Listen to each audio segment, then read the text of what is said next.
Hello! And welcome to Disney Do-Overs! I'm Jill. And I'm Annabeth. And today we're talking about Beauty and the Beast. Beauty and the Beast! Yeah, one of Disney's most iconic movies. Yep. Comparing the 2017 with the... 1991. Yeah. And, that Disney Renaissance. Welcome to our podcast where the source material does not matter. That's right. The source material doesn't matter. I have a lot of random facts for this one. Fun facts with Jill! Fun facts with Jill. So the 1991 Beauty and the Beast movie was the first animated feature to be nominated for Best Picture. Very deserved. Very deserved. It lost Silence of the Lambs. Oh, whatever. Get over yourself, Anthony Hopkins. An unfinished version of the film screened at the New York Film Festival. 30% of the film wasn't done. It was just like storyboards and like that sketchy, uninked stuff. It got a 10-minute standing ovation.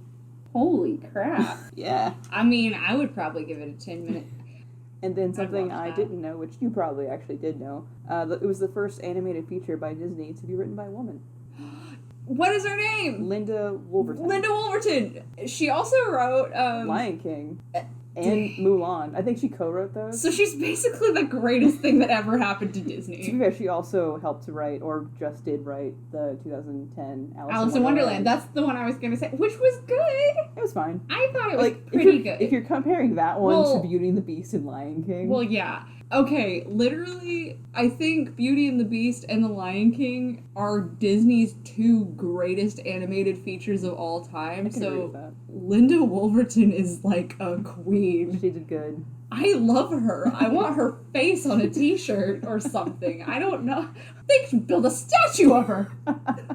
And so those are my facts for 1991, except for also that's the year I was born, so it's a good year. 2017, Beauty and the Beast. It's the second highest grossing worldwide box office for a remake.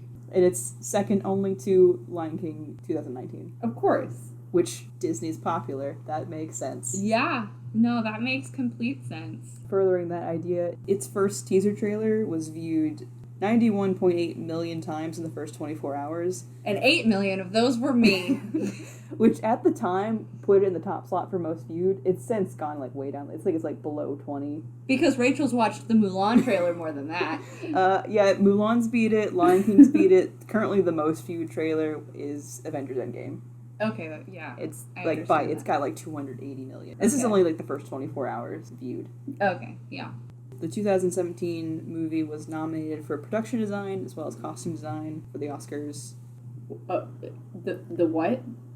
What did I say? We'll get there. Of course, this movie had the 3 new songs, How Does a Moment Last Forever, Days in the Sun, and Evermore, which we will probably talk at length about, at least one of them. We're talking about that. It's happening. The facial motion capture for the Beast was done separately from the body capture, or from, like, that. Bless his heart. I thought that was very technically interesting. That is very interesting. And then, please tell me you knew this. Ewan McGregor hadn't seen Beauty and the Beast. What? And he didn't know the lyrics to Be Our Guest before, like, learning them. What? No. Did you know that? No. What is wrong with him? I just don't know how a human exists. I don't... Without, even if you haven't seen the movie, which is weird enough, you've heard Be Our Guest. What and you probably know the lyrics. What was he even doing? Did he just accidentally walk into Disney Studios and be like, I guess I'll audition for this thing today, whatever it is. Wait, I'm a candle? What? And of course, these 2 movies had very different runtimes, one being about an hour and a half, the other being a little over 2 hours, so it's roughly 30 to 40 minutes difference, and we'll talk about whether or not that was worth it. Okay, those are my fun facts. We can start talking about the movies now. Those facts were fun. Yay, fun facts. Ewan McGregor, what is he doing with his life? I'm glad he's seen Beauty and the Beast now. I hope he's seen Beauty and the Beast now. I hope so. Has he seen it, Jill? He at least knows the lyrics to Be Our Guest. Oh my gosh, what if he still hasn't watched it? It's possible. No, surely. I feel like, some actors do that where they don't watch the original, but this is supposed to be a remake of that. I just blew my little mind a little. So we'll talk a little bit about our thoughts for each movie individually before talking more about topics. Mm-hmm. But for the 1991 one, this was one of the first movies that Disney partnered with Pixar for, because it had CGI in it. Yeah. And you always complain about CGI movies. And this one is famous for the ballroom scene, which is only possible because of CGI. Yeah, it was beautiful. The ballroom scene is amazing, and I didn't know that that was a Pixar thing that happened. Well, it's not a Pixar movie. Well, I mean, I know that, but, like, I didn't know that that ballroom scene happened because Pixar. It was one of Disney's first collaborations with Pixar. I don't hate CGI. I know, but you complain about it a lot. I do. Because I think hand-drawn animation is more magical, more fairy tale, more whimsical.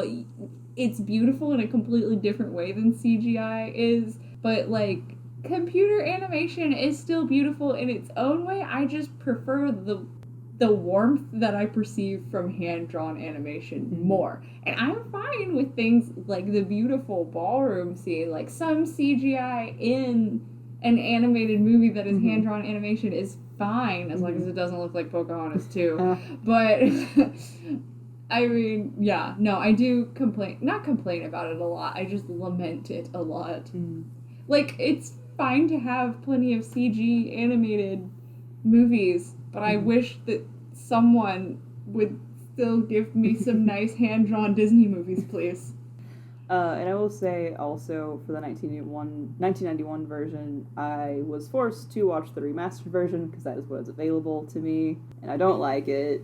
It's not, like, some of it's good, like the remastered, like, being colorful and cleaner. For this movie in particular, it makes sense for it to be cleaner, but they made it brighter when it should be darker at certain parts. Like what? So, like, you know, in the beginning, like, opening narration, you have the stained glass, and you have a few images of the Beast in his castle. Those, in my memory, and also I, like, looked up on, like, I tried to find a VHS on YouTube copy of those scenes, and I kind of found a few instances of it. It's darker. You see the Beast in those scenes, and in the original, it's darker, and you don't get a good look at it, either because the quality's bad or because it's originally darker. In the remaster, she's just there. Like, there's no, like, surprise later of what he looks like. You just see the Beast. Okay. And I don't like that it's just there from the beginning. I want that kind of build-up. Yeah, I can agree with that. I haven't seen the unremastered version in so long that I don't remember all the specific details, but I mean, I prefer things in their original version, I agree. I can admire some of the updates remastered versions do, just they made it brighter. I didn't think it worked for the movie in certain scenes. I was just happy that the version on Disney Plus didn't include Human Again, which is not a bad song, but it was not in the original release of the movie, so I didn't want it put back into the movie like they did with some later releases. I'm just like, you can put that in the special features, Disney. You just leave it there. Yeah. But anyway, on to, what do you have? Do you have some early thoughts for the movie? Obviously, I really like, and everybody really likes, the stained glass opening. I love the stained glass opening. I think it's cool. That's why they chose to do it instead of, like, you know, the storybooks, which the storybook opening is cool. Yeah. Just, it's cooler and original that they chose to do something different that's still pretty. Yes, I love that. Now that you pointed out, so many Disney movies open with the storybook, which is great and iconic. But the stained glass. The stained glass is so pretty. And the music in the opening, that music. It gave me all the feels just from the first moment the movie came on. Yeah, I love that. And then just the stained glass and the narration, and it's just so pretty. The opening is so pretty. The waterfall. Like, the waterfall does not feature in any of the movie, but that opening scene, you show me that waterfall, and I'm like, oh my gosh, Beauty and the Beast! Yeah. It's so pretty. It's just those, like, that first bit of the song. Yeah. It says, oh yeah, it's Beauty and the Beast time. Oh, yes. I love Beauty and the Beast. Probably now, even more than when I was a small child. Like, I liked it as a kid, but I was very much more, like, a Lion King kid and all the animal movies, not as much the princess movies. Like, I didn't dislike any of the princess movies, but oh my gosh, I love Beauty and the Beast so much. Every time I watch it, I love it more. And we'll go ahead and address it here because it really doesn't really factor into the comparison. He was like 10. Yeah, let's talk about the Beast's age. Let's just address the Beast in the room. Okay, so the rose blooms until his 21st year. Yes. So he was definitely younger than 21. There's a line in, I think it's Be Our Guest, where they say they've been... 10 years we've been rusting! Yes. So he was clearly like 11. 10 to 11. Yeah. 10 to 11 years old. That's a little bit harsh. It's super harsh. Like, of course he's a brat. He's like 10. He's a preteen. And I don't think that's the best form of learning, but maybe I'm wrong. I mean, those bratty kids these days, they're so entitled. We need to curse them. They need to become horrible beasts. And something I wrote, because I was actually thinking about this. So, did Chip age in those 10 years? Like, was he like 3 and then he's 13 now? Or did he just stay whatever age he was? I feel like... Because if Chip was like... I don't know, how old do you think Chip is supposed to sound? I don't know. Because if he's supposed Maybe to sound like... 7 tops. Okay. Because I was like, is he like the prince's playmate from like age 10? And he just didn't age? Or was he a lot younger when he was cursed? And now he's that old as a teacup? He seems so little. Obviously, this is not important to a children's cartoon. But I mean, it's not. It's the questions we need to ask. I mean, I always kind of wondered about the timeline. Even when I was younger, I was like, wait, so how old was he when he was cursed? And how old is he now? I didn't think about Chip potentially being his same age and just not aging. But can we talk about Mrs. Potts and Chip? Mm-hmm. Okay, I'm kind of already going into the 2017 one, but when... It's like, oh, this must be your grandmother. Yeah, that's what everyone was thinking. How is that her son? He is tiny, she is old. Mm-hmm. This timeline confuses me. Yeah. I'm gonna headcanon that Mrs. Potts had a child who had a child out of wedlock, and to cover it up, they decided that Chip was her child, and so she's been masquerading as Chip's mother, but she's really his grandmother. That, or she just has that genetic thing where your hair turns white really early, and she just goes for it, like she wants to be full grandma. She goes full grandma. So, what about all the other teacups? Did Mrs. Potts have all those children? Maybe. Well, she does say brothers and sisters. Right? So she has at least 2 brothers and at least 2 sisters. No. There's more teacups. They aren't necessarily all related to Chip. Right. But he does have multiple siblings. Maybe they're just like his teacup brethren. It's unclear. It is unclear. It doesn't matter. I'm going to suspend all thoughts. It's a kids' movie. Yeah. You can suspend some disbelief. I'm totally fine with that. It's just, upon watching it, I just never noticed that, like, whose kids are those? Are they kids? Imagine being a grown adult as a teacup, and then Chip is one of your peers. Yep.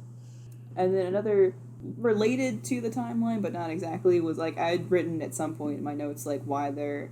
I think I wrote them for the 2017 movie more so, but the idea of like why does there have to be a time limit? And for this movie it makes sense, kind of, if you want to go like metaphorical.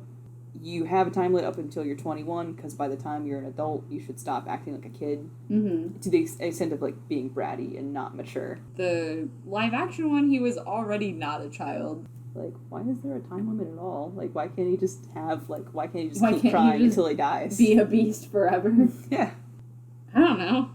It's a little bit more on your toes, because you don't know when it's going to happen. It definitely is, and the fact that, like, the whole castle starts to collapse every time a petal falls. I really liked that, and, like, the instances of all the objects becoming less human. Yeah. I kind of wish that you saw that more in The Beast. Like, if they're going to be more and more like a wardrobe and less, like, able to talk, he should be more and more beastly. Oh, like, he should grow some more horns. Or, like something, like, snarl more, but, like, obviously unintentionally. Yeah. Something. Oh, that would be interesting. But obviously, they kind of do the opposite in the movie, because they're making him more and more human. Yeah. For obvious reasons. But it could be interesting for him to be, like, emotionally he's becoming more human, but physically he's turning more beast-like. Yeah. That could be really interesting, and, like, him fighting against that and to retain his humanity. Yeah, I think that could have been a cool addition to either movie. Yeah, that would have been cool. Going away from the direct opening, we're going to talk...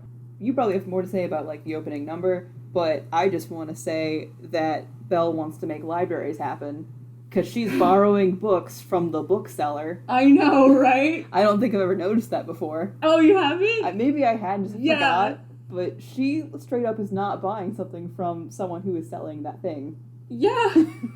That is odd.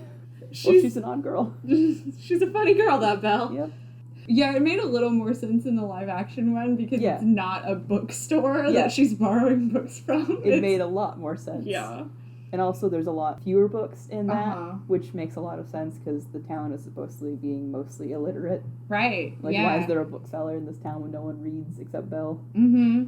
I thought that was a little much. Like, come on. She can't be the only person. Well, yeah, she's not going to be the only one. The guy who had books, obviously. Well, right. I'm not saying she's the only one who's literate. I'm just saying, like, she's the only one who reads for enjoyment, really. Père Robert. He's like, oh, it's our only bookworm in town. I mean, that's probably something someone would just say to be affectionate. Yeah, I guess so. It's not like... I don't think the line's that bad. It's not that bad. It's just like... It's when you're trying to point out something about a character and then you just really overshoot and like, okay, she doesn't have to be that unique. So just thinking about the song Belle, about how she's odd and she's different. I think something I had written when the song started, I was like, oh yeah, this is the quintessential Disney princess feel. Like if I'm thinking Disney princess, I'm thinking like this opening number. Yeah, like the I Want song, you know? You've got your Disney princess, she's special, she wants something, she is singing. It's also like the quintessential song that you have in almost every musical where it's like, this is the setting and we're gonna sing about it. Yeah. Yeah, I love that. Something that I thought of when I was watching the 2017 version is like, in the 1991 one, not that it's like overly small town feel, but it's definitely like, it's not like, oh, I want to live there. Honestly, when I was watching the 2017 one, I was like, why are you sad here? This is a cool market. This is a cool, pretty town. I like it. Which is like not the feel you're supposed to get. I just didn't get super vibes of small, like aside from like the people. Yeah. It's just a good number for the most part. Yeah. And it just made me like, oh yeah, I want to go to France. And go to like have a nice little market with a bunch of flowers and pretty and stuff. I liked the very synchronized school children. Though, yeah, they were my favorite part of that musical. Yeah, I remember watching that in the theater and I'd be like, oh, this is so good. Just the synchronization and just, I don't know, I really like the opening number. Let's talk about the time frame. It's vague. It's minimum 5 days, maximum a couple months. It better be more than 5 days. I said minimum 5 days. Okay, it can't be 5 days. That's not okay. As far as like outfit changes that you see and like more... But also snow. Yeah. It wasn't snowing at the beginning of the movie. It snowed, like if you follow like the beginning of the movie, it was autumn. It was like day 1, day 2 is snow. Like that makes sense. Like as far as how long the snow lasted, it could have been a couple months. I'm just saying minimum for like the costume changes that you see and like the number of time they eat what's clearly breakfast or clearly dinner. Like it's minimum 5. It's not okay, Jill. That's not okay. It's also like very clearly supposed to be very vague that it could be more than that. The only thing that leans more towards it being only 5 days is the fact that Maurice is clearly lost in the woods for at least 3 days by himself. Like, because the first part of the movie happens over the course of 2, maybe 3 days. Yeah. Like, the whole, like, beginning song to the market day to her going to the castle to, like, Maurice leaving. That's all clearly, like, maybe 2 days. Yeah. Could have happened over a weekend. Yeah, so, like, that happens in a very short amount of time. And then you got, like, the montage-y part. Yeah. Which is unclear.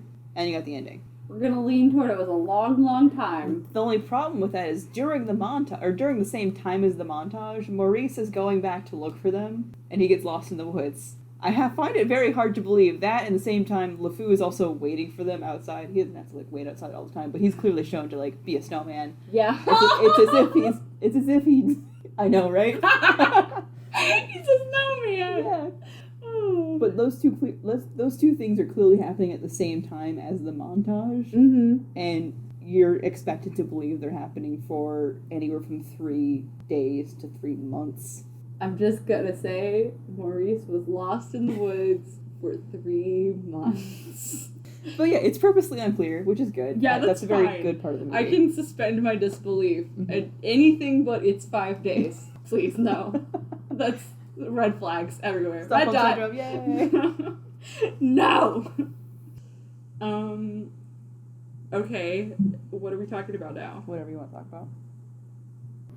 stuff I wrote down about the animated movie, I really like the scene where Beast is trying to get Belle to come to dinner, but he fluctuates between losing his temper and trying to be nice, and just, like, the restraint, but also frustration. Yeah. It's kind of adorable and funny, and I like that scene. That was kind of missing from the 2017 version of it. He just gets mad. I think because they definitely went with a different approach for the Beast in that one. It was much more of a, like, in the 1991, he's, like, a brat. In this one, he is, like, a stuck-up aristocrat. Yeah, that's fair. Yeah, it is just a different take. The Enchantress. So, I mean, we talked about how in the animated one, the Enchantress kind of punishes a kid for being a kid. I mean, a badly behaved kid, but still. She's straight up, in the new one, breaks into his house and then gets mad at him. Like, that's how I honestly see that scene, is he's having a party, she breaks into the back door, and then he says leave, doesn't get the chance to, like, reiterate that statement, and then she curses them. I feel like that's undeserved. Yeah, man. I'm not saying he's a good person, but you broke into his house. Like, you didn't even bang on the front door like in the animated one. You just straight up went in through the back door, trespassed. Yeah. He can have a problem with that. Oh my gosh, you're right. The Enchantress is terrible in both. She's the true villain. I guess. Darn Agatha. Yeah, I didn't really think about that, but she does just kind of crash his party and then be like, oh yeah, you're a bad person, time to punish you. I mean, to be fair, he probably was. And Maybe. she's magic, so she knows he's a bad person, and she's like, I have come to punish you. It doesn't matter how I get in. Yeah, but, like, you don't see You don't see him be bad. Being a bad person other than the way he reacts to her, but she is doing something crappy. Yeah. So I didn't think about it like that. Dang. Like, at least in the animated one, she's just asking for help and he says no. Yeah. Like, he's not doing a good thing. Well, but doesn't she ask for, like, help or shelter or something? She breaks into his house asking for help. Does she break in? They're in the ballroom. They're in the ballroom. That's not the front of the castle. Okay. She opens the back doors. Oh, yeah, she does. That's straight up from the garden. She was just on his property, walked in his back door, and said, help me. Dang. Which is, like, fine, if you can help, people should help you, but I feel like he is justified in his first reaction being, get out of my house, crazy lady. Yeah. Dang. Why you gotta be like that, Agatha? Yeah, you're right. I mean, maybe she's, like, I don't know. I feel like she's going to be the first in line when the French Revolution comes. She's just going after him because he's a rich prince. That's my new theory. I'm just coming up with the most oddball theories about things. Mrs. Potts is the secret grandmother of Chip, and Agatha is a revolutionary. Maybe, but at the same time, she straight up saves him. Like, she makes a comeback in this movie where she doesn't in the original. That's true. Is, I don't not like preferable, it. No. I was just like, wow, way to make it weird, Agatha. Why you gotta be an interloper like that? She's just always coming in where she's not wanted. Like, I guess I can see the reasoning behind it, because in the original one, it's never addressed ever again. She's in stained glass and nothing else, which is still preferable. It's better. You still see it's more of a curse than something a person did. But the other reason to have her come back is so it makes logical sense. So at the ending of the new one, you get to see them, like, fully turn to their objects. Yeah. Which is very, like, moving and emotional. But the only way that's going to be reversed is if she straight up reverses the spell, because Belle doesn't even say I love you until after he's dead and they're objects. So you have to have someone come in and switch it. But, like, no. Just have them turn into objects, but then Belle says I love you, then magic. You don't need Agatha. You don't. She makes a private moment feel awkward. She does. It's completely unneeded. And it's not like it makes any sense anyway. Right. Because there's no reason for a dead beast to come back to life. Like, in the original animated one, too, he gets stabbed. Yeah. If the curse is broken, he should just be human. He should be a dead human. No! Yes! No! The curse doesn't say anything about bringing him back to life. Magic! That's not what it was, though. It was just beast to man, not healed, injured person. I feel like that goes without saying, that that's just part of it. Why? Because magic. No. Yes. Magic needs to follow rules. Well, magic doesn't follow rules. It does, and a lot of, like, there's no reason for him to be healed. In Tangled, there's a reason for her to heal. I was just thinking about Tangled. Because it's been addressed that it heals things. Yeah, well, her hair does. Yeah. And then it's, all of a sudden, her tears also do. Still, it's Which still is fine better. because it's still part of her, and it makes sense. Yeah, it's still better than this, where it's set out to be just, this curse makes you what you are not. Okay, but, like, his beast body is no longer his body. His human body is his body again once he's transformed, and his human body wasn't stabbed. It's still dumb. Like, you see it transform. It should still be injured. In fact, in the new one, I mean, maybe he's not done transforming that yet, but the harpsichord dude, or whatever he's supposed to be, the forte piano. He still has no teeth. Yeah. So, if that's how he stays and doesn't, like, grow them back through continuous magic, which you don't see, then logically, Beast should still be shot. Yeah. Good thing this is a children's movie and we can suspend our disbelief, right? Yep, that's what it is. I prefer the stabbing to the shooting, just for the record. Eh. I think stabbing is more personal and dramatic. I mean... Maybe not more dramatic, but more personal. I think it goes... Like, I think it's fine either way. It's fine either way. I just always prefer sharp, pointy objects. I don't know. I sound like a serial killer. Mm-hmm. It's more personal because you have to get up close to them to stab them. It's more intimate. I mean, I think it fits this Gaston. Yeah, I mean, it does.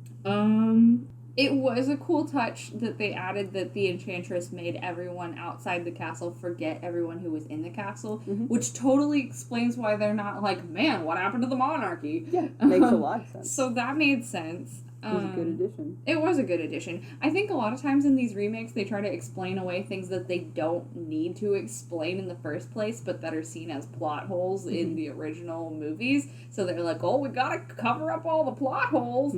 But usually they just end up over-explaining and being kind of dumb. But this was a really good addition, I think. Yeah, I think it was too. Also, just A-plus production quality of this whole movie. Like, the 2017... They were nominated for production design. Well, it was really good production design. I especially loved the interiors of the castle and the staircases. And I had written down grand versus exquisite.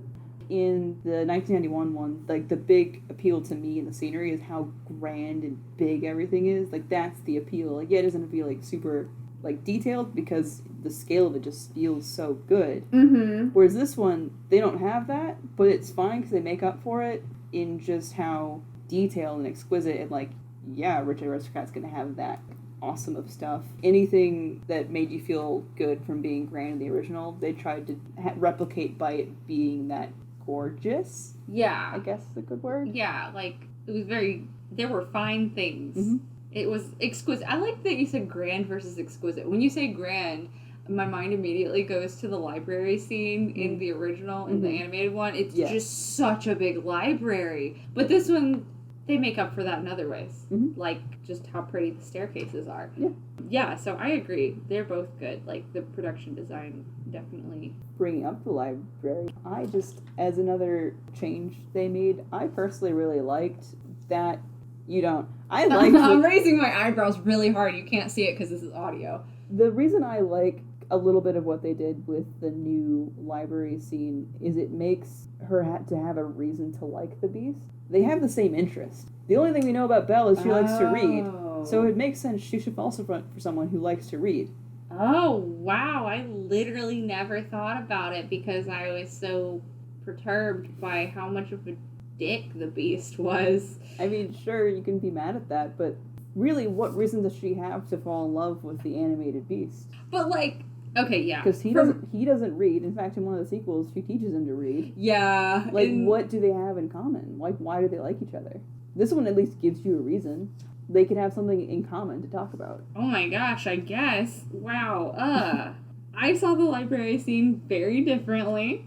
It was just so sweet in the animated one during the something there scene. At the end of that scene, the Beast is just like, I've never felt this way about anyone. I want to do something for her. And he's just, like, so inspired by his feelings for her that he wants to show her that he cares. And that's why he gives her the library. And I agree with that entirely. I think it's very sweet in the original. It's very good. So sweet. And in the 2017 one, they have the argument about books, and he's like, oh, Romeo and Juliet, why is that your favorite? You could be reading so many better things. Like, what a dick.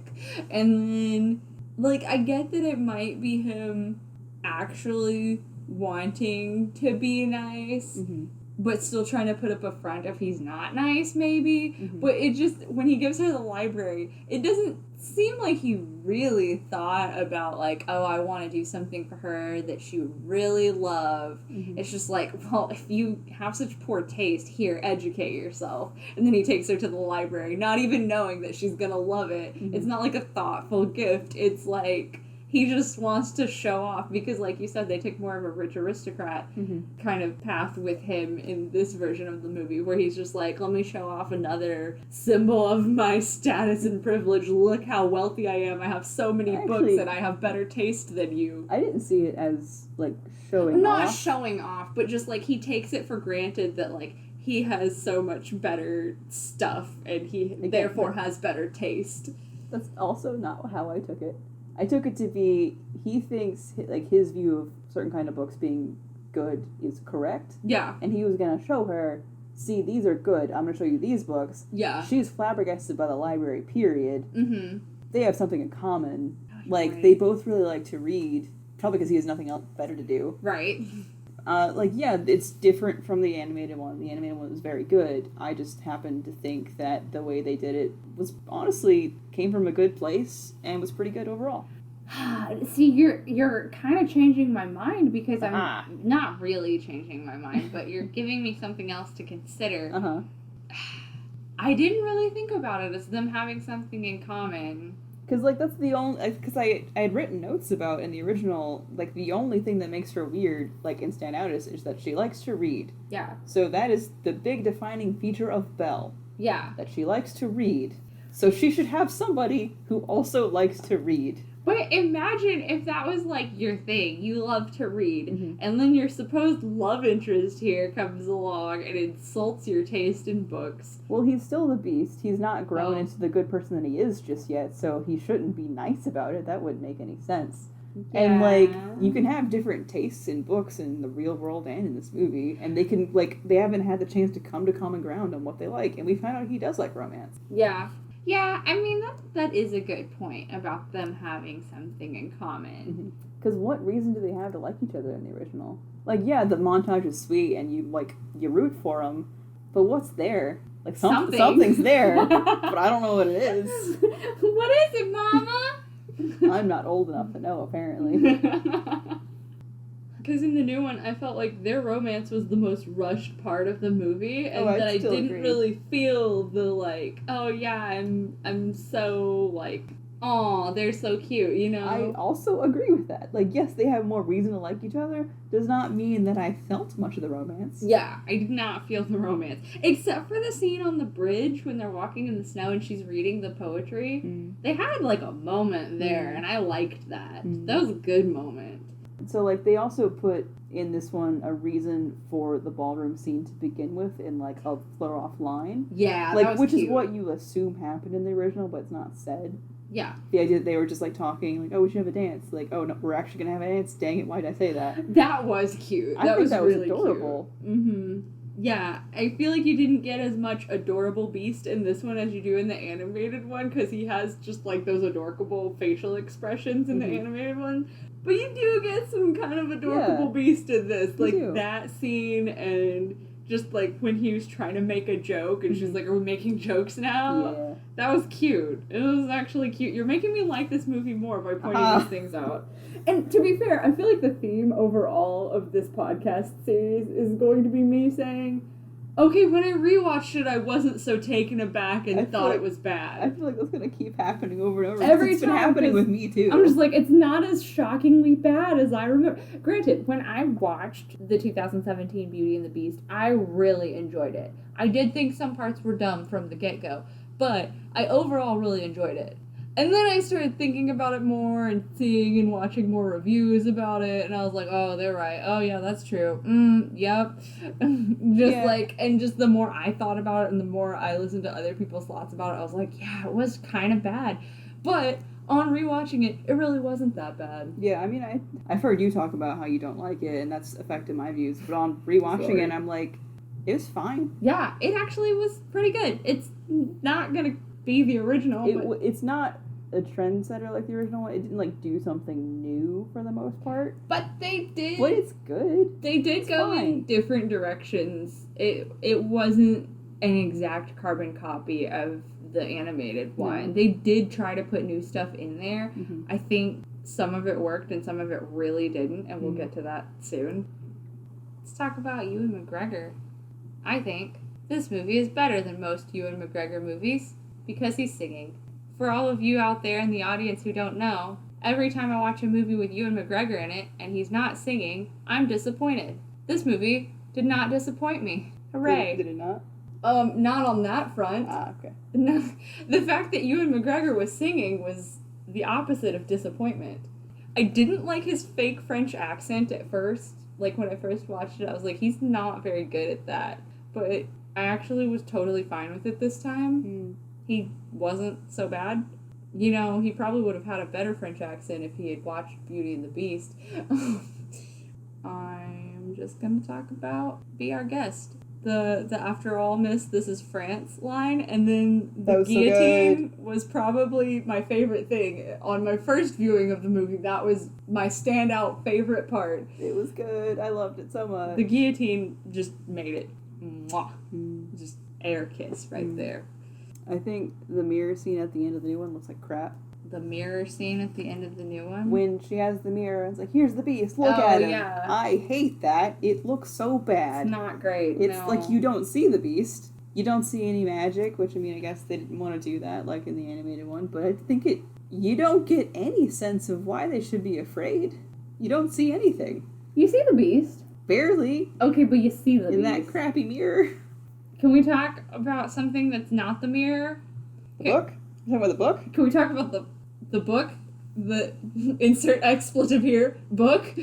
No. Yeah, I hate the book. I hate the book. So I even wrote down when I watched the animated one, the part of the line where the narrator is talking about the curse and with the magic mirror as his only window to the outside world. And I underlined it like 1,000 times because I hate the magical book of transporting you to places. Yeah, I think that was real dumb. It was so stupid. It was pointless. Mm-hmm. If they were gonna... Okay, if you haven't seen this movie, there's a magic book that can take you anywhere you want to go.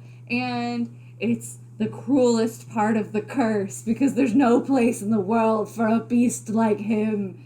And then he shows Belle the magic book, and they go to Paris, and then they see that her mom died of the plague, which apparently Maurice didn't feel like sharing. I mean, I get that it was traumatic for him, but, you don't just not tell your kid how her mom died, ever. I mean, that was the only redeeming quality of that scene, because, she died of the plague, and he didn't tell her. He had to leave her while she was still alive and all alone to make sure Belle was safe. Sure. He was probably so traumatized by that he could not tell his daughter that he left his wife to die. Okay, but she didn't even know that her mom died of an illness, period. He could have said, no, she didn't know because they were like, oh, there's a doctor's mask. That must be how she died. It's just, very much presented as, oh, that's what happened to Mom. I would think Maurice would have at least said, oh, yeah, she was sick. She died because she was sick. It wouldn't be some big secret. It's a little unreasonable. I get him not going into the traumatic backstory because he must have felt horrible about that for, ever. Mm-hmm. Poor Maurice, and he was just so, soft and sweet. I love Maurice in this one. He was just such a sweetie. I felt bad for him. I just want to give him a hug. Mm. But, I get why he wouldn't go into the details of the traumatic story of how Belle's mother died, but, making it some mystery I thought was a little unreasonable, because you could just like, she would ask like, what happened to mom, and then he could have said, like, she got very sick and died. Well, he probably, every time he was asked that, got really quiet and really sad and couldn't answer. Poor Maurice! Yeah, so I feel like it's not that out of the realm of possibility that she wouldn't know what happened. It's so. Pretty unlikely. It seemed unlikely to the point of, why is this like a side plot? I don't really know why it was a side plot, other than it was just like a way for them to connect because their moms died. Oh, is that the reason? I feel like that was kind of lame. I don't know why it was in there. I just kind of liked having Maurice's backstory, because that was cool. Love Maurice. And it gave a little bit more to like that opening scene where like he's just like painting, and you clearly get like everything about this character. Yeah. Like he's an artist / clockmaker. I don't really know what he is actually. Yeah. Who like his wife is dead, and he only has a daughter, and he loves them both very much. Yeah. Which is fine, because I like that you get that information about Maurice. I don't think it was worth a whole, like, however many minutes they devoted to the magical land of let's go through the book to Paris. Yeah, But also, it wasn't a time travel flashback book. They went to Paris, saw the doctor mask, they found out that she died of the plague. Then the audience saw a flashback that we're assuming they did not perceive. Like the whole Maurice having to take Belle and leave the wife. They went to the place and just didn't know that. I assumed that they did not know that, because they didn't, like, because when they went into that, like, Belle's previous home, they couldn't have known that. They were there, they found, like, her baby rattle that was shaped like a rose, they found the doctor's mask, they assumed what happened as far as it was the plague. We, the audience, get to see what actually happened, but it's not like they got a ton of new information. They didn't learn that, ever. I feel like it could have been... They could have used the mirror for that, and they could have watched... Like, I don't really know what the rules of the mirror are, but I feel like you can argue the rules of the mirror are, show me whatever I want to see. Yeah. Show me the last moments with my mother. Yes. And that you get the flashback. Yes. Then the book's not there and they're not dumb. That would have been completely reasonable. Yes. So, and then Belle would have known why her poor father was so sad. Yep. But, yeah, that would have fixed it. Jill fixed the movie. Yay! Let's get into some topics. Do you want to start with the corset? We haven't even addressed that. We're going there. All right, go there. Go there. Okay, so Emma Watson is known for, in this movie, refusing to wear a corset because she didn't want little girls to have bad body images or something like that. Was it that? What? Yeah, maybe she just thought it was uncomfortable. No, I think she was like, no, I shouldn't have to wear a corset because women shouldn't be restrained or something. I don't know. She didn't wear a corset, despite the fact that corsets were just what It's what you wore. Like, to be fair, it's accurate costuming. This is a fairy tale movie. It's not strictly historical, so they don't have to wear corsets if they don't want to. Yeah, that's fine. But in this time period, they would have. That was just what you wore. It was like a bra. Yeah. It's just you're wearing underwear, only it wasn't underwear. Like, it's not like, especially during this time period, it's not like meant to be like super constricting small waist. It's just your underwear. It kept your boobs in place. It helped you work. Speaking of underwear, her bloomers were showing. Yeah. I liked that. Her underwear was? At what point? Like, when she had her dress tucked in. Into her bloomers. Yeah, for working. And messing around. I feel like that's underwear, right? Yeah. It's like you walking around with part of your dress tucked into your panties. It's not. Oops. Like, that's a little bit close to what women of the time would actually do if they were. That? I mean, I don't think they would do that specifically, but you would tie up your dress in a certain way if you were gonna be like working or like running around. Like if you're being active for some reason, you need to make sure your dress is not in the way. Yeah. And I think that was a good looking way of doing it, like presenting that. I think that made sense. Yeah, and it like fit her character and stuff, so it was fine. Yeah. Sorry, go back to the corset. I just thought of underwear and thought of that. It didn't make any sense because corsets are just what you wore at the time period. It's not like a restricting thing. It's just like your bra. She's already skinny, so you could tell me she was wearing a corset under that dress, and I would believe you. Yeah. Like, it's not like she looked like she wasn't wearing one. Yeah, so it's really kind of a non-issue. It's just weird that she made a point of not wearing a corset. Also, it's like movie costuming, so I'm sure they could have made a corset for her that wasn't like uncomfortable. Yeah.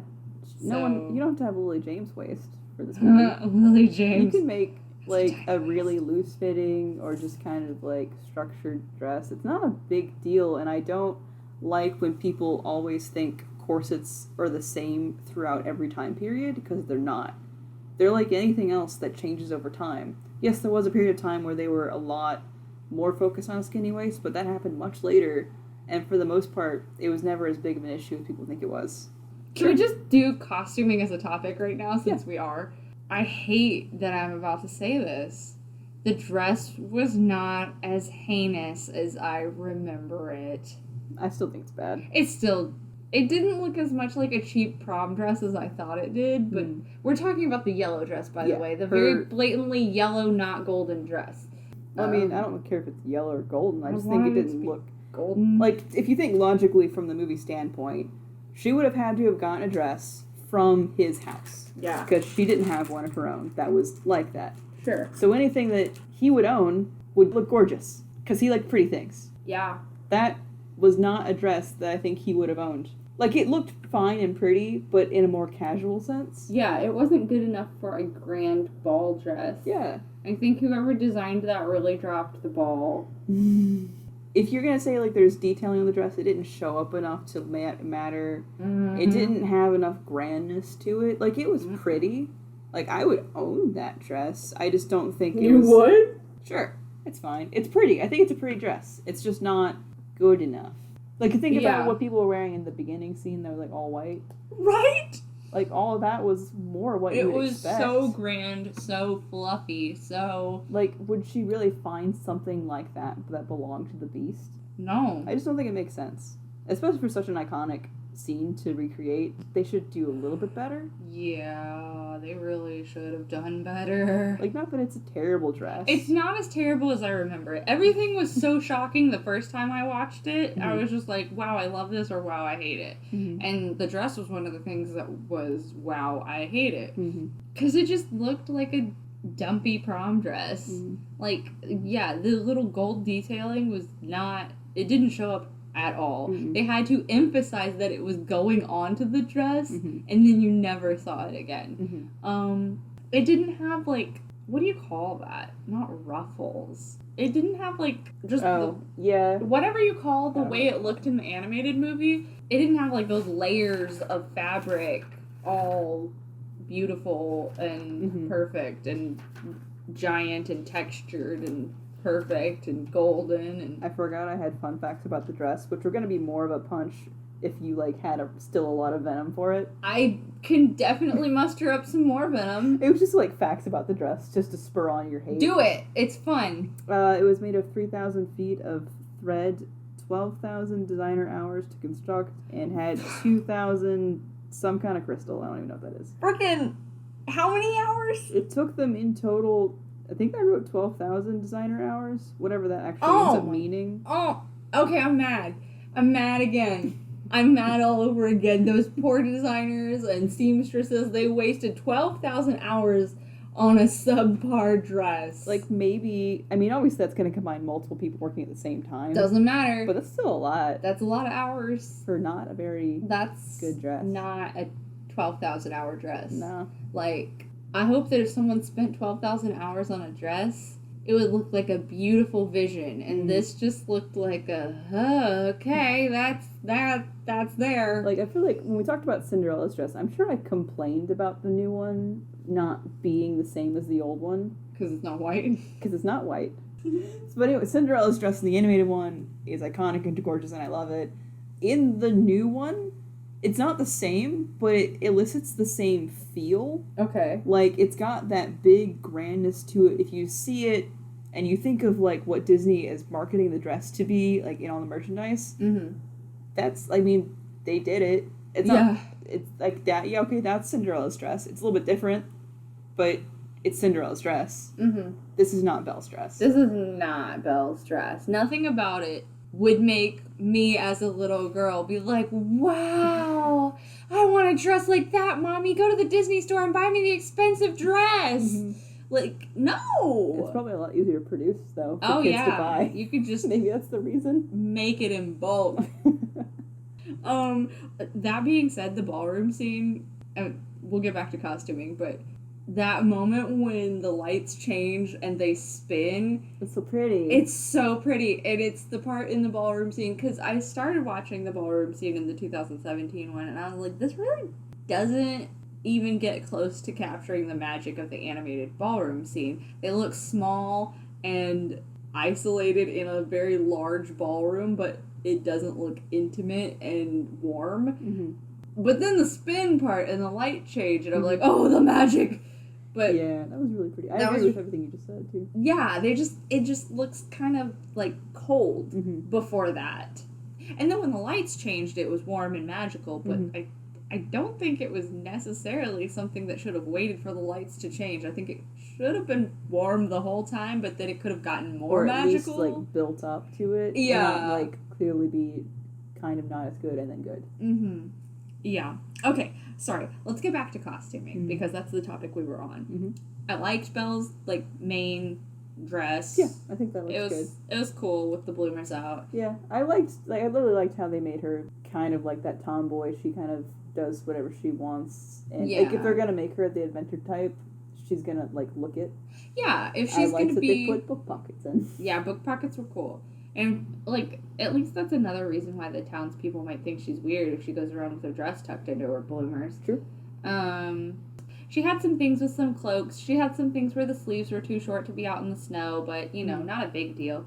The final dress, when everyone turns back into a human. So, that's my favorite one.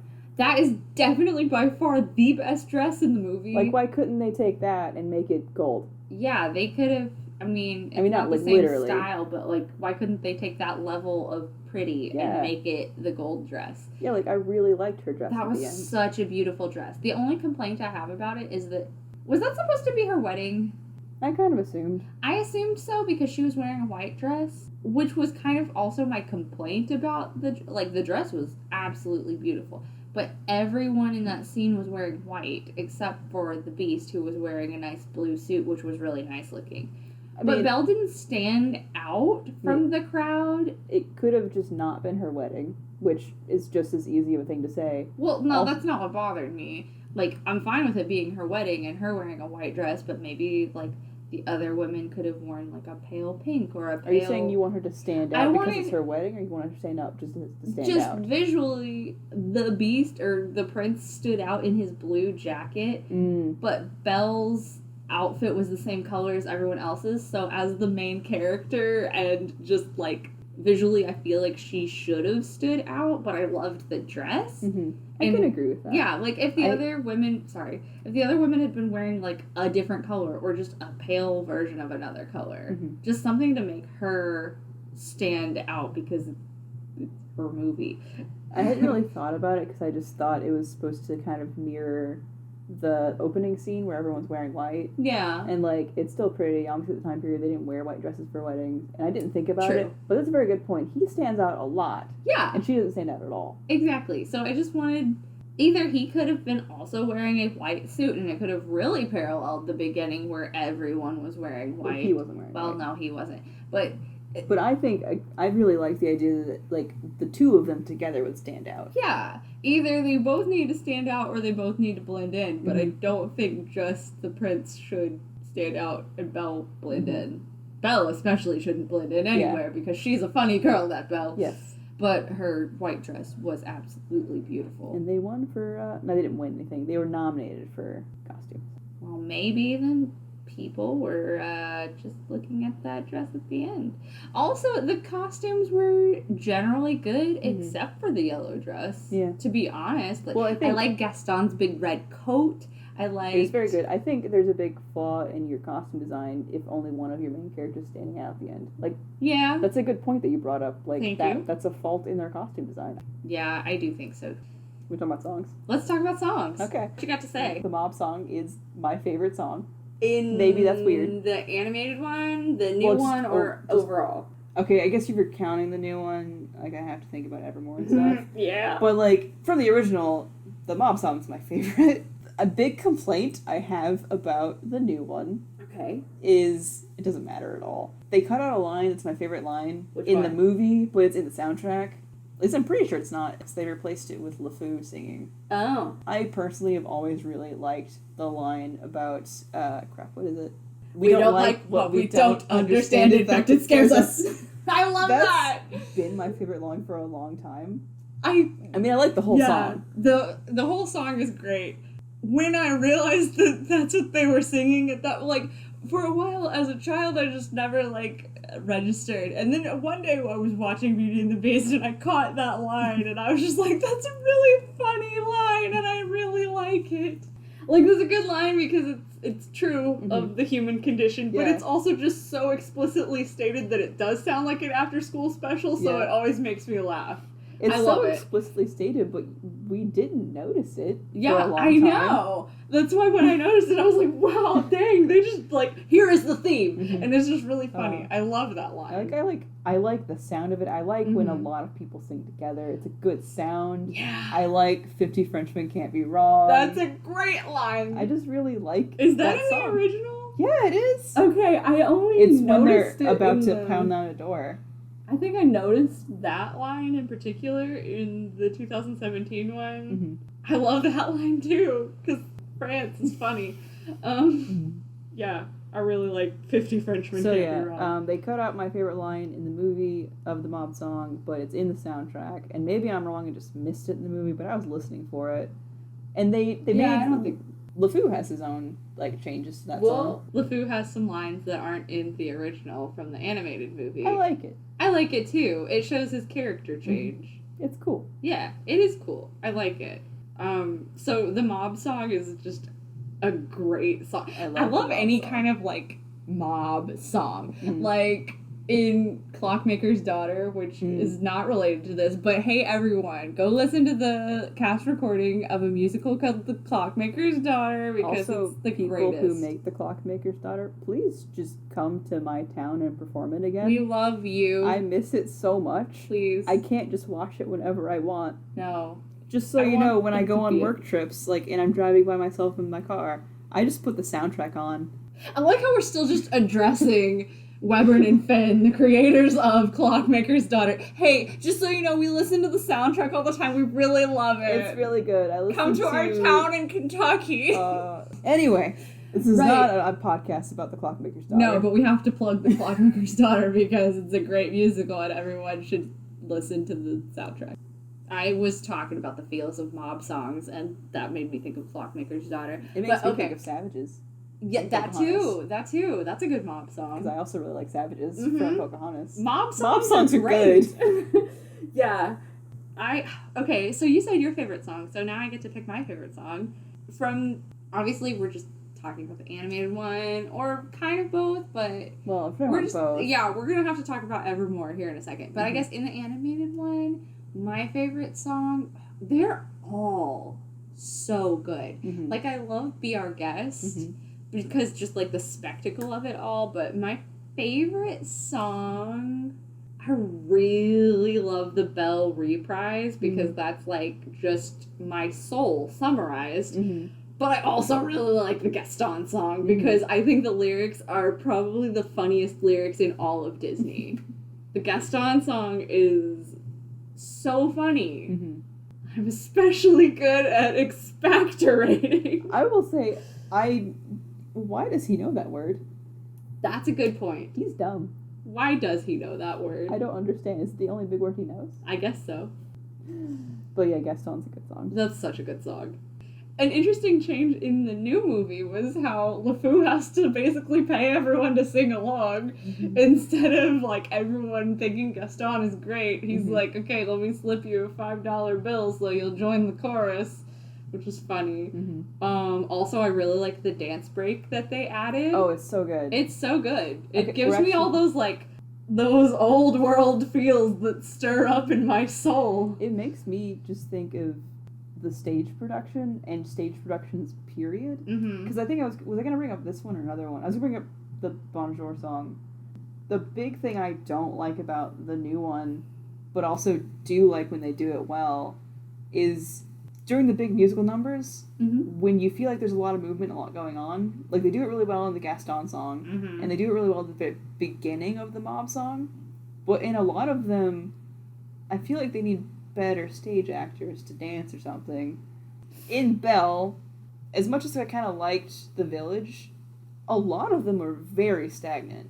And they didn't, there's not as much animation, not enough movement, not enough dynamicness. I agree. I thought that scene was a little more flat in the live action movie because there was just so much movement in the cartoon version. Yes. I feel like that one was very flat. They did a lot better in Gaston. Because the whole thing looked like you could put that on a stage and it would just fit in so well. And I think they did that kind of overall. They made this more stagey. I mean, I think it was 50-50. I think every time they did it stagey, it was good. And then sometimes they didn't do it stagey enough. So, like, Belle was not good.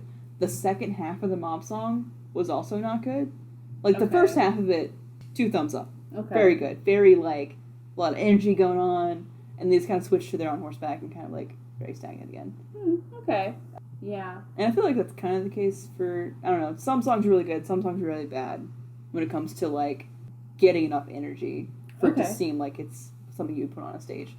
The main notes I have about that idea come from Belle, where I'm just like, why are these people doing absolutely nothing? Yeah, they could have, there should have been more movement and more energy. You're right. Also, the reprise was not as good, and this one just no. I mean, not no, but like the Belle reprise should be everything. Like we also haven't even talked about the yearning of my soul, and it was just like she's standing there. She doesn't like lay in the dandelions, and it blows the and the sun in the sky and the clouds. And I tell you, the Belle reprise. Fun fact, Disney reprises are my favorite. Talk about Days in the Sun. I like it. It's pretty. It's fine. What do you not like about it? No, I don't dislike it. I didn't remember it at all because we just listened to Evermore. Yeah. A lot. Fire. It is fire. But Days in the Sun is really pretty. It is. It has a nice sound. It's a pretty song. It's good. Oh, there's another song. Yeah, it's the one Marie sings. But then Belle... And she also sings it. Sings, I guess, a reprise of it. Yeah. And when she's like... How does a moment last forever? Or something like that. But I like her reprise of it a lot. Except... Oh, yeah. Let me just read what I wrote. So, when Lumiere takes Belle to her room, and he says, "Welcome to your new home," as a beautiful, vaguely music box-like rendition of the song Home from the Broadway musical starts to play and raises my expectations, and then she does not sing that song. But I think her reprise of How Does the Moment Last Forever or whatever takes the place of that. But you know, in the Broadway musical... No. You've seen the musical. I've seen it. I just don't remember everything from it. Well, there's a song called Home... And it's all the feelings, and it's amazing. I think I've seen it once. And they literally play the music of it when she I've seen it twice. Goes into her room and she realizes, like, this is her new home.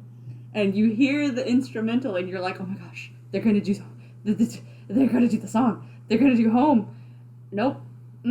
Or you don't realize any of that and you don't have any expectations. Well, it would have been nice, but it's okay that they didn't because what she does sing is pretty and nice.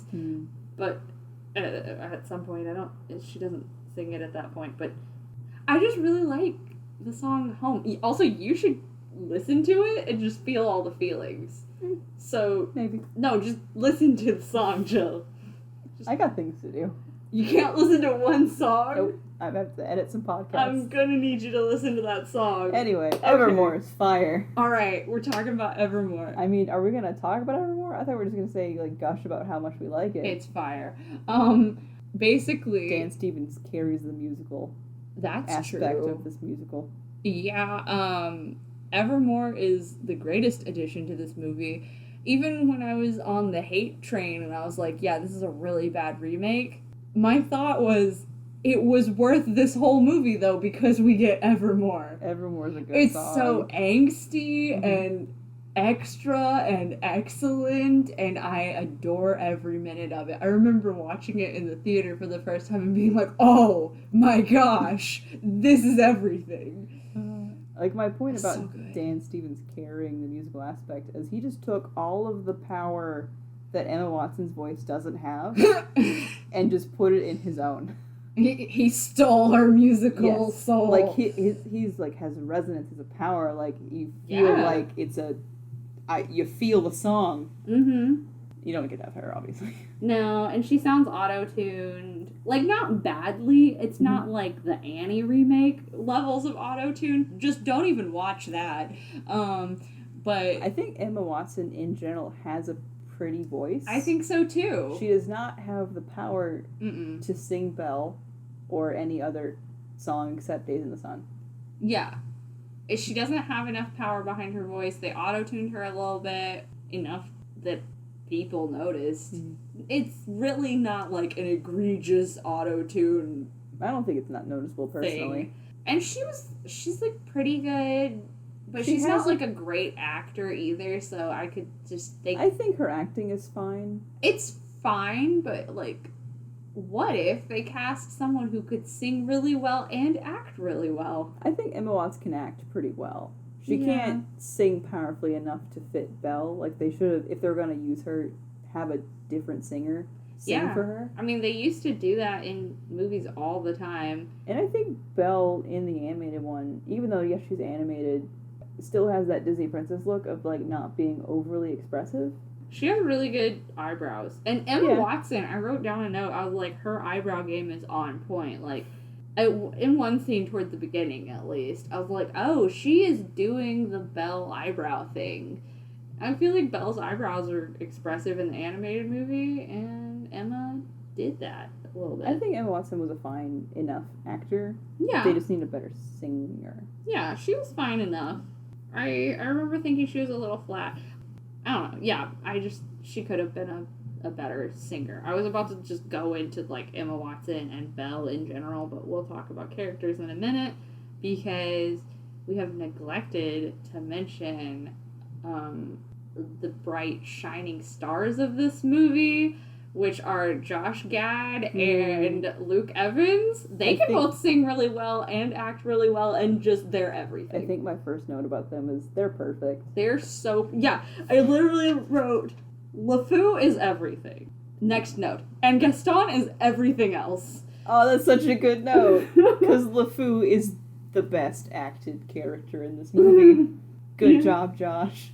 So good. Like, both of them. I mean, you say that Dan Stevens carried the musical aspect. I disagree, because they were also helping to carry the musical aspect. Like, when I said, that's why I said after that, like, what I meant by that, it's not that he carried it, he just took all of the power of the movie and just put it in one song. Yeah, that's true. Luke Evans and Josh Gad did fantastic, both in singing and acting. Every moment they were on screen, I highly enjoyed and wanted more of. Like, they were fantastic. They were the best part of the movie, I think. Like, other than the song Evermore.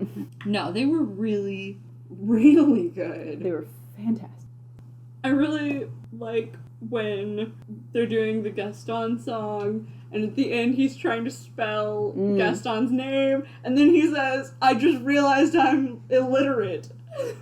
That was such a good moment. And also because I know a lot of them, I don't know if that line in particular, but they got to ad-lib a few things, like just the two of them. Oh, I bet that was so much fun. Uh, They're so good. Yeah, it just occurred to me that I'm illiterate and never had to spell this out. Which, like, Josh Gad is great. Yeah. I feel like he's kind of similar as LeFou as he is as Olaf, because that sounded like a thing Olaf would say. Yeah. And I'm fine with that because I love Josh Gad in everything. He's great. He is. So He's Gaston. perfect. Let's talk about Gaston. Luke Evans is also fantastic. He's so good. As far as like changes made to the character, Mm-hmm. in the original he's much more portrayed as just a hunter, Mm-hmm. whereas in this he's a soldier, Yeah. which good and bad. Like I think it's awesome that they made them ex-soldiers or soldiers or whatever. Like I think that's interesting for the time period. It made them, I don't know, I think it was good. The only thing I don't like about it is I think having Gaston be a hunter gives more interesting dynamic to him killing the beast at the end, because he's like hunting an animal. He's definitely still identified as a hunter, because in the Gaston song he talks about like, oh, I sneak up on my prey, and then he still uses antlers in all of his decorating. I just feel like there's much more emphasis that I perceived anyway about him being a soldier. Yeah, there is, because that's the new stuff that they added. So the Mhm. hunter stuff is still there, but it's Mhm. not, it doesn't stand out because the soldier stuff stands out. Mm-hmm. Like when LeFou is like, think happy thoughts, go back to the war, bloodshed, widows. Exactly. So like that's the main difference I saw in Gaston, like being a soldier versus being a hunter, Mm-hmm. which I liked the hunter aspect, but I also liked the soldier aspect.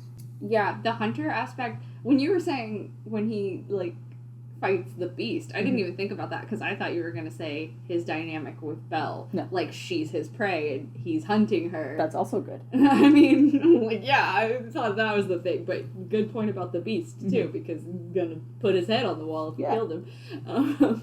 Also, this Gaston is weird.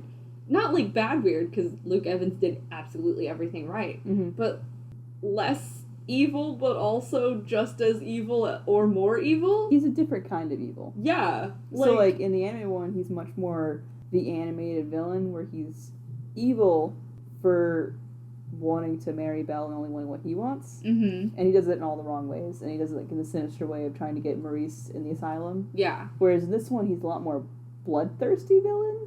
Like he straight up tries to kill her Yeah. father. But, okay, at first, like, when he is first pursuing Belle, Mm-hmm.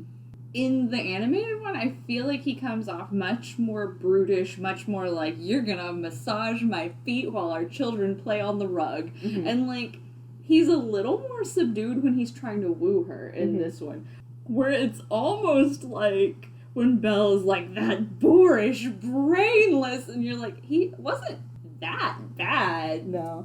Like, it's almost like that part's a little unwarranted Mhm. because of the way Luke Evans plays him at 1st. Mhm. Like, he's like a misogynist and not a good guy, but he No. also isn't that overtly, like, In your face. a bad guy Yeah. at first. He doesn't act. He's not a straight up mean or arrogant straight Yeah. to her. He's as almost much. like, he has like looks where he's like disappointed and like he's a real person and Mhm. he's trying to like woo her. He's still going about it wrong, especially when he's like, well, if you don't get married, you'll end up like Agatha. Mhm. That's taking it over the line a little bit. Mhm. But other than that, at the very beginning of him trying to woo her, it didn't feel like he was being overtly like bad. No. But again, like Like, you know he is, and you know that, like, he's probably been trying to go Yeah. after her for a while, and that's why she's fed up with him. that, and obviously he's not the intelligent type that she's looking for. Right. Like the Josh Gad, like that certain je ne sais quoi. It's like I don't know what that means. Yeah, that was brilliant. That's so good.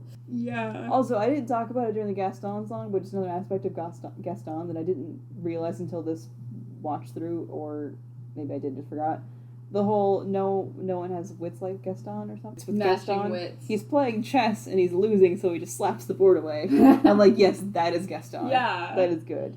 So he's still, like, he's definitely still Gaston, Mhm. but he kind of progresses through the movie to be more and more evil, Mhm. whereas, like, you can tell that he is without a doubt all bad from the beginning in the animated one. And this one you just know because he's Gaston, but Well, he's he- also not, like, super, super terrible at the very beginning. He progresses evilly in the animated one, too. Like, obviously, he is not a good guy and not what you want to be with him in the beginning, because he's an asshole. He puts his dirty feet on the table. He's not nice to Belle. Yeah. But he doesn't try and get her father locked up until the end. That's true. I feel like, I don't know if this is accurate or just, like, Luke Evans is just too likable, but in the live action one, you almost feel like he actually does like Belle more than he does in the animated one.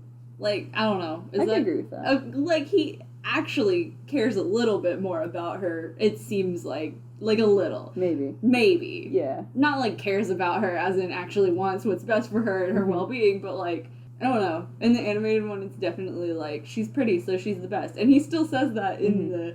But you, like, when he's disappointed when she rejects him and just, like, stuff, like, you get the feeling that it does matter to him more so than, like, I don't know. Which is good because that just drives him to be more and more, like, he crazy. Unrelated but related, I had the realization this time watching the animated one that the Beast wants Belle because she's pretty. What? Because initially, him too? He doesn't know anything about her. She's a woman. Also, she's a pretty girl.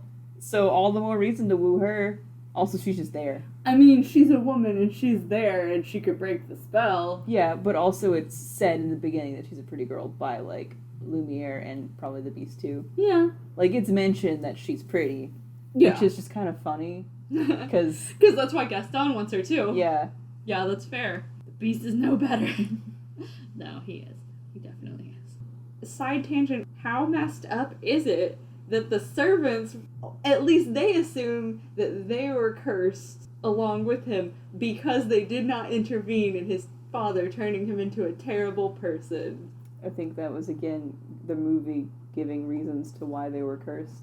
Which didn't need to be there. Yeah. Because if this, like, baddie enchantress lady... Which we have definitely established that she is crazy and evil. Yeah, she baddie. She, like, cray, whatever. She's, like, not a sensible person. So why should she have a reason to curse all the servants in his household? She's gonna do it because they're part of his household. She doesn't need a reason. Yeah. And I don't know if I guess they wanted to give her a reason, because they kept, like, every time she's introduced in either movie, she's shown as this, like, angelic, assumed to be good creature. Even though what she's doing, it's hard to see as a good thing. Yeah. Like, it's fine that she wanted to teach him a lesson, but I do feel like it makes enough sense that as a prince, like, everyone in his castle would be cursed, or, like, they are his household, they belong to him, so they are included in the curse. Too bad for them. Yeah, but, like, I can see why they wanted to, because especially, like, because you end up seeing Agatha at the end, and she has a very angelic face. Yeah. So you're going to assume she's good, so she's going to have a good reason for doing things. If she's a good person, why would she curse all these other people? So they gotta have a reason. Yeah, I just always saw it as collateral damage. I definitely think it should have been just collateral damage, but I think for that to work and for you to see this angelic person, she needs to be seen more as a bad person. And you don't think she needs to be seen as bad, just like kind of ambiguous and magic? Yeah, I don't think she was actually crazy. I think she's just like otherworldly magical plays by her own rules, more so than like she's a crazy person. I think she's just like on another plane of existence, kind of. Which is easier to believe if you don't see her again. Yeah. Or maybe, maybe they were just collateral damage, and maybe Mrs. Potts just feels guilty for what happened to the Beast / Prince, and just was like, she feels bad that she never, like, could have stepped in and helped him, so that's why she assumes that they are part of the curse. Because it may just be her perception when she's talking about that.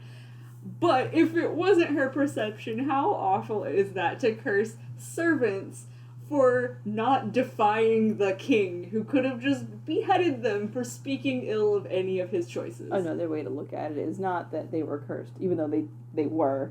It's just that they're another portion of him being cursed, is that these people that he treats like objects just become objects. Oh, I like that. Yeah, that's good. Not that that really affects a bad prince. No. But it's not going to teach him his lesson. No, but it does at least make the audience think, oh, he's treating them like objects, they're going to become objects. That's nice. I like that. I also like that when he thinks it's all over and Belle's not coming back and all that, like, he apologizes that he could not help them turn back into humans. Like, he wanted that for them because by the end of it, he had become a good person. So I like that he was like, I'm sorry you couldn't turn back. Let's talk about Belle. Belle's fine. Yeah, she's fine. She's fine. Pretty much just fine. Yeah. Okay, one thing I didn't like is I think the washing machine was useless. And I think they should have focused more heavily on her teaching the little girl to read. Because that I liked. I agree. They just wanted to make her more of an inventor. Which is fine, because, like, in the original, her dad's an inventor, and you kind of, like, he's still, in this one, he makes clocks and music boxes and stuff. I get it, I just don't think it's a waste. I think it's a waste of time. Yeah, it's one of those additions that really doesn't add to the plot. Like, if she were going to be an inventor, then you would think there would be a payoff where she can, like, help during the siege of the castle by making something, or I don't know. She doesn't really do anything besides the washing machine, right? Right. Or when they're breaking out of the thing, does she... He picks a lock, which doesn't make any damn sense. He makes clocks. That's not a lockpick. It's still gears. No, it's not. It's not. Gears, there aren't gears in locks. It's like, it's mechanical stuff. It doesn't make any sense. It's fine. No. You don't know that he doesn't know how to pick a lock just because he makes clocks. Well, I think that's the assumption the audience is supposed to make, is because he's a clockmaker, he can pick a lock. I feel like if he's an inventor, which he's not really in this movie, but if he's like something, he should use that something to get out, which is not picking the lock. Does he just pick the lock? Is that how they get out? Yeah. Well, okay. Doesn't Chip do a thing, or is that just in the animated one? In the animated one, Chip helps. In this one, you don't see him pick a lock. He just says he's going to try, and then the next thing they're out of it. Oh. So really, we don't know what happened. Okay. Well, cool.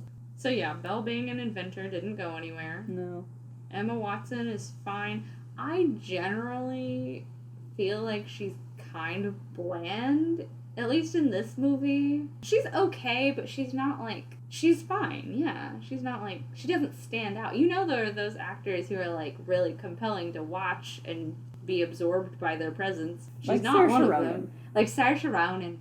So, like, I liked Emma Watson in this. I liked her in Little Women. Saoirse Ronan just has that energy about her. So does Florence Pugh. I love her so much. I love her. She's nominated for an Oscar, and she should absolutely win an Oscar for making people like Amy for once. I didn't read Little Women, so I don't know people not liking Amy. No one Amy, likes Amy, but now we all love her. She's my favorite. Like, Saoirse Ronan, obviously, everyone liked it. She did a good job. Amy, I freaking love Amy. But as far as, like, different styles of acting, I think Emma Watson kind of fits how I saw Belle. Whereas, like, she likes adventure and she can't, like, stand up and be stubborn and whatever. But she's also, like, not super overly expressive. Yeah, true. I guess that's... Like, Ariel.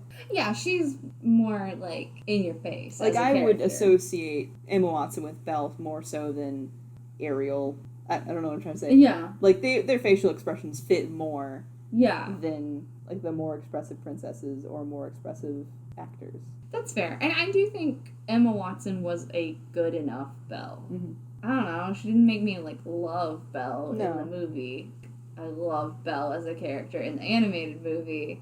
I think one thing I wrote down about the animated movie was you're told she's smart because she likes to read, but you get to see her being all different kinds of smart in the movie. Like, there's one part where she's kind of manipulating, like, Lumiere and Cogsworth to give her a tour. Mm-hmm. She's, like... you know, sweet-talking them. So she has, like, social intelligence. She's book-smart. You just see her being all kinds of smart.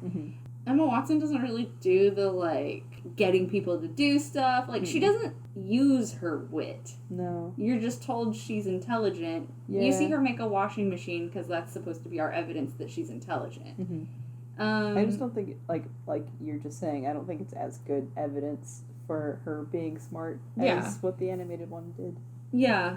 She does have some good facial expressions that kind of call back to, like, the sort of facial expressions that the animated Belle has. So I think, like I said, I think she's good enough. She's not, like, super memorable. Honestly, the most memorable actors in this are Josh Gad and Luke Evans. Yeah, by far. They're just definitely more memorable than the two leads. Oh, I will say that I don't think the wardrobe pianoforte was a good use of time. No. Did they just want Audra McDonald and Stanley Tucci to be in the movie, so they were like, we'll give them something to do because we like them? Probably. That's fine, because I also like them. But yeah. But as far as, like, I don't think it was a good use of time. They weren't particularly important in the No. movie. They were just kind of there. Mm-hmm. Mrs. Potts, what did you think of the character design? I have a note about Nathan, our roommate. I was watching the movie, and he walked into the room and just stared at Mrs. Potts with a horrified expression. I like that this is the second podcast in a row where we mentioned Nathan's horrified reaction to something. But anyway, so yeah, I just looked over at Nathan's horrified face, and that was hilarious to me. As far as my views on Mrs. Potts, I don't think it's that bad. I thought you, like, really didn't like her character design. It's probably one of those other things where, like, because I remember not liking things about the movie when we first saw it, and I don't have a lot of those feelings now. Yeah, you just kind of get used to, like, this is what they did to Mrs. Potts. Yeah. It's not terrible, but it's not, like, it doesn't look like Mrs. Potts. No, it doesn't look the same, but it doesn't look that bad. Yeah, it really doesn't. I'm okay with it. I feel like I've mellowed out a lot in my view of this. This is, like, my third or fourth time watching. Third. Because I watched it in theaters, but then I watched it because Shelby made me watch it in her car as we drove somewhere. And I was like, oh yeah, I don't like this movie very much. And then this time I was like, you know what? I accept this. So, I think because you have all these expectations from, the Disney movie, the animated movie. So when you're watching one of these remakes for the first time, everything really jumps out at you that's different. And some of those things are different in a bad way, and you really remember that they're different in a bad way. Well, I think not all of them are different in a bad way. They're just different, and the first time you go into it, if it's different, you don't like it. We don't like what we don't understand. In fact, it scares us. So yeah, I think that's a big part of these remakes, is that the first time you watch it, or going in expectation-wise, if it's different, you're automatically going to feel uncomfortable about it. Yeah. But on rewatching it, if you think about the movie unto itself, it's not that bad.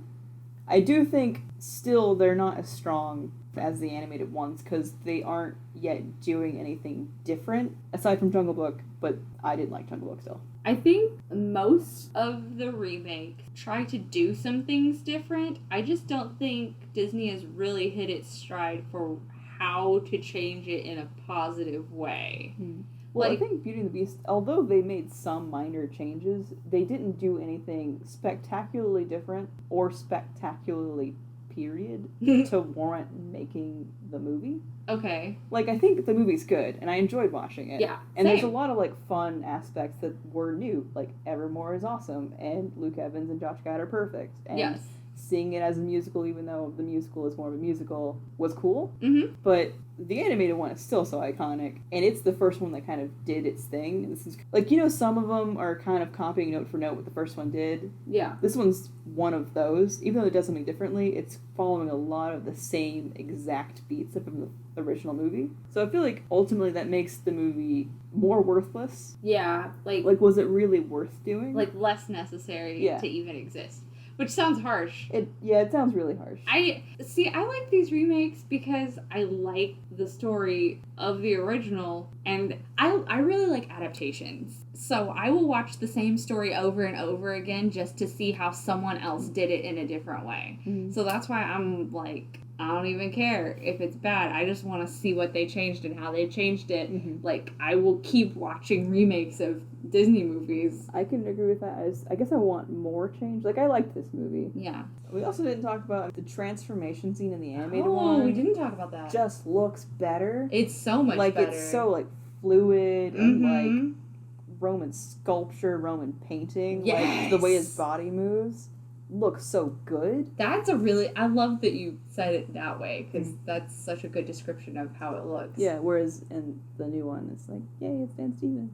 Yay, it's Dan Stevens. At least it's like a better reveal. I mean, okay, To be fair. everyone, yeah. He looks so ugly. At least it's Dan Stevens. Upgrade. Yeah. I mean, I think that's I can't remember what it was, but someone was saying it doesn't matter what he looks like, everyone just wants the Beast anyway. yeah, which makes us all... Oh, guess what our next one is? What is it? It's Dumbo. Dumbo. And neither of us have seen the new Dumbo. So we have no expectations. That's exciting. That's really exciting, That's actually. new and a bit alarming. You haven't said your cat score. My cat score. What's your Sadly, there are no cats in this movie. So it's solid 0? No. No? There's a dog. Yeah, I'm gonna give this like... There is a cat in Where? Human Again. Oh. It's a pillow. Well, I don't remember that scene because it wasn't in the original release of It Beauty was and the not. Beast. But if you say the cat was a pillow, that's a decent cat. Also, I was almost gonna give this just a substitute cat score because the dog is a footstool. So if the pillow is a cat in Human Again, like how is it a good cat pillow? It's on the screen for like 2 seconds. Fun. I'll give it a 2 The then. dog's chasing it. 2. Okay, cat score is 2 for each of the seconds that the pillow cat is on screen. Because these cat scores are completely arbitrary. They are. They very much are. Cat score of 2 for Beauty and the Beast animated. Cat score of 0 for live action Beauty and the Beast because I don't even think they had a deleted scene with a cat pillow. Not that I'm aware of. Alright, well... Alright, so final thoughts / which movie did you enjoy more? Oh my gosh, we haven't even finished talking about that. I mean, we're finished. I like the animated one better. End of story. Yeah, I also like the animated one more, but I like the remake just fine. I do too! I've come to accept this in life. Yeah, and also just keep listening to Evermore Yep, over and over again. forevermore. With little bits of the mob song in there. Yeah, and Gaston. Don't forget Gaston. Yeah. It's a good song too. Any other final thoughts? And with that, look forward to next week's podcast. And by next week, I mean whenever this exists. As we said before, we'll be doing Dumbo. Apparently, Dumbo! which We haven't seen the remake of. and I haven't seen the cartoon since I don't even know Since when. I was a child and decided once is enough. So yeah, look forward to that. Yay! Bye.